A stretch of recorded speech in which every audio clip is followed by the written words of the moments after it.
செல்வ பெருந்தகை. பெயரோ மங்களகரம், ஆனா அவரோட வரலாறோ கல்லு உடைக்கிறஞ்சையில் இல்ல, கண்ணு முழிக்கிற இரவுல. ஒரு கட்சியில தெரியாம யாரோ ஒருத்தர் ரெண்டு ரவுடி இருக்கலாம், ஆனா அந்த கட்சியோட தலைவரே குண்டர் சட்டத்துல கைதானவரா இருந்தா எப்படி?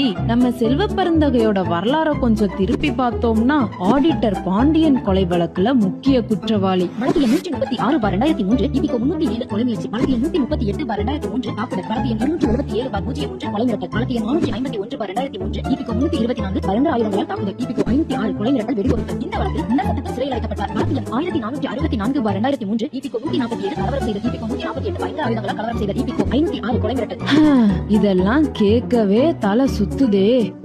இப்படி தனிப்பட்ட வரலாறு இருக்க, அரசியல் வாழ்க்கையோ புரட்சி பாரதம், விடுதலை சிறுத்தைகள், பகுஜன் சமாஜ்னு வாரம் ஒரு கட்சி மாதிரி கடைசியா காங்கிரஸ்ல நிக்குது. செல்வம்னு தன்னோட பேருக்கேத்த மாதிரி ஒரு வங்கியில கடைநிலை ஊழியரா இருந்து இப்போ இங்கிலாந்துல 500 கோடியில கல்லூரி அமைச்சு தனது மனைவியை இயக்குனரா நியமிச்சு பெரிய செல்வந்தரா இருக்கிறதா பேசிக்கிறாங்க. கர்ம வீரர் காமராஜர், கக்கன் ஐயான்னு மாபெரும் தலைவர்கள் இருந்த காங்கிரஸ் கட்சிக்கு இப்படி ஒரு தலைவர் வந்தது காலத்தின் கோலம்னு தான் சொல்லணும்.